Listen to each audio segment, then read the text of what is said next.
I walk into Alvernia University, reading with the confidence of an heir, my silk bag swinging, my passport stamped from distant lands, and I expect a palace of learning, not a crumbling relic. The first thing that greets me is a lobby that smells of stale carpet and cheap cleaner, the tiles dulled by countless footsteps, the lighting flickering as if tired of shining. This is the first betrayal. An environment that tells my mind that the institution does not value beauty or comfort, and that signals to my spirit that the education inside will be equally unrefined. I approach the advising office, clutching a schedule I have printed in perfect font, believing the advisors will guide me like a seasoned captain. Instead, I am met with a young clerk who looks at my papers, then looks away, then tells me I must take a class that does not exist this semester. She repeats the same wrong information to 12 other students that day. Misinformation is a poison because it derails my plan, forces me to waste time correcting errors, and shows that the staff lack proper training. When the advisor cannot even know which courses are offered, how can I trust any academic counsel? The result is a cascade of missed credits, delayed graduation, and a feeling of being invisible. The tuition bill arrives, heavy with numbers that do not match the value I receive. The price is inflated, yet the classrooms are equipped with aging projectors that flicker like dying stars, chairs that squeak with every shift, and walls padded with outdated posters.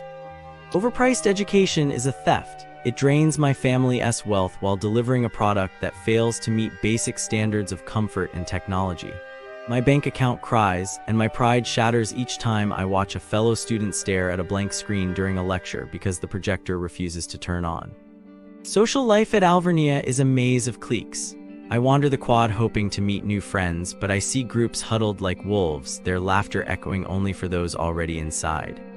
The atmosphere tells me that inclusivity is a facade, that only those who arrive together in high school can find a place. This creates an emotional wound, because a campus that excludes newcomers turns learning into loneliness, and loneliness erodes motivation and mental health. Financial aid they promised would be a lifeline. Instead, I am sent from one office to another, each clerk handing me a form that requires a signature from a dean who is never present. The endless runaround wastes weeks that could have been spent studying. A broken aid system is more than inconvenience. It forces students to borrow at higher interest, to juggle part-time jobs, and to question whether their dreams are worth the sacrifice. My family's credit score trembles under the weight of unnecessary debt. Classes themselves are chaotic. In one lecture, the professor arrives 15 minutes late, opens a laptop that hisses, and reads from slides that are blurry and misspelled.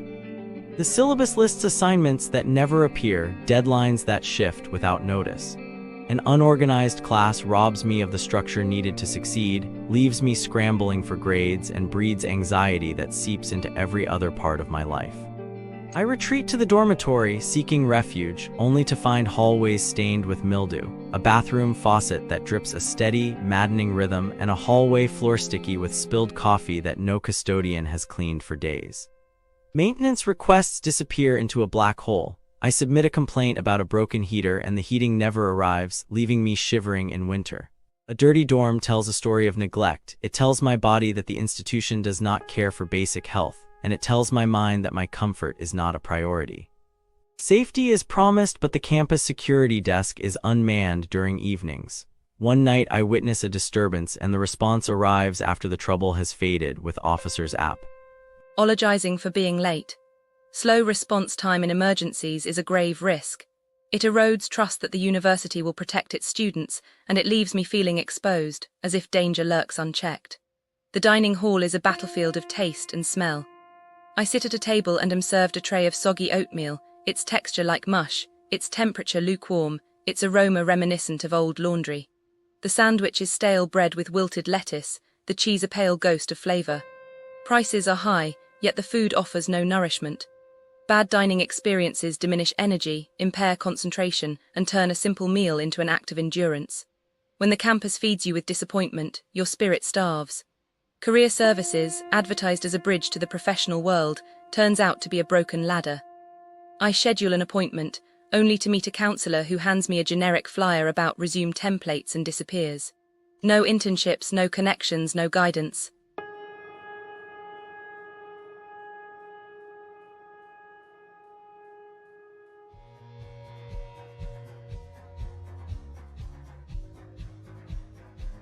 You know, it's kind of ironic, isn't it? Here we are, talking about the area around Alvernia University, reading, a place of learning, of growth, but also a place where, not everyone is playing by the rules. It's like we come here expecting enlightenment, but some folks find themselves in the dark, caught up in scams that are just, well, they not very enlightened, are they? So let us talk about what's been happening near the university. There's this trend, you see, where tourists, fresh off the plane, all wide-eyed and bushy-tailed, walk into stores with fancy window displays. But not all that glitters is gold. Some of these shops, they've got tricks up their sleeves, like a magician at a kid's birthday party. Except this magic trick leaves your wallet lighter and your heart heavier. Take, for instance, a little boutique just a stone's throw from Alvernia. It's one of those places that looks like it's stepped out of a fairy tale, with trinkets and treasures that seem to whisper, "Take me home." But the story doesn't end with a happy purchase. No, some tourists have found that the charming trinket they bought had a hefty price tag, that only revealed itself once they were back at their hotel, feeling duped. It's like buying a lottery ticket that's already been scratched, only you're the last to know. And then there's the tech shop fiasco. Picture this, you're on vacation, your phone takes a dive, and you desperately need a replacement. Enter the tech haven, all sleek and modern, promising the latest gadgets at unbeatable prices. But the fine print is where the devil dances. Hidden fees, warranties that evaporate into thin air, and contracts that bind you tighter than a straitjacket. It's only after the deal is done that the realization hits, like a wave of icy water, that you've been had. Now let us predict what happens next, shall we? The tourists, they race smart, They might not speak the language fluently, but they can smell a rat from a mile away. They band together, share their stories, warn others. They become digital Paul Reveres, sounding the alarm on travel forums and review sites. And the scammers, well, Karma's got a funny way of catching up with them. They might get a slap on the wrist, a stern talking to, or maybe even a taste of their own medicine when the tables turn and they find themselves on the receiving end of a scam. It's a strange dance, isn't it? The scammers and the scammed, each step a lesson learned, a story to tell. And here we are in the heart of it, trying to make sense of it all. It's enough to make anyone a little depressed, don't you think? But there's a silver lining, a moral victory of sorts. Because for every scam that unfolds, there's a chance to grow wiser, to look out for each other, and to remember that sometimes the best things in life aren't the ones that come with a price tag. So as we walk the streets near Alvernia University, reading, let us keep our eyes open, our wits about us, and our hearts a little lighter. After all, we're here to learn, to explore, and to share our stories, the good, the bad, and yes, even the ones that leave us shaking our heads, wondering how we could have been so naive. But that's life, isn't it? A series of lessons, some harder than others, but all worth learning in the end. I'm going to go over how the businesses near Alvernia University reading are like and what a traveler can expect when stepping into that part of town. Overall, the picture is bleak.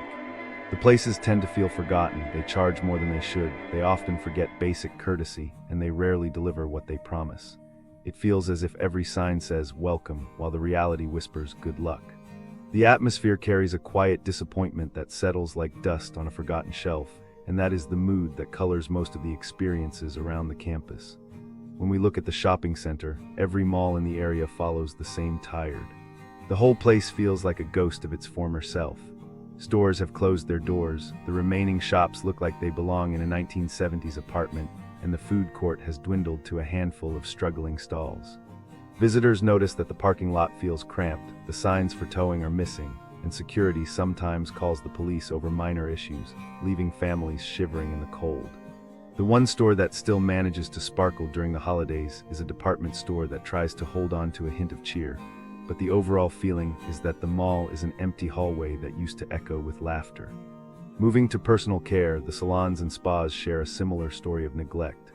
Haircuts come out uneven, colors miss the mark and leave stray patches, and the staff often seem more interested in moving on than fixing a mistake. Prices are high, yet the results feel like a quick scribble on a notebook rather than a polished look. Massage tables are set up incorrectly, causing lingering neck pain, and appointments are missed without apology. When a client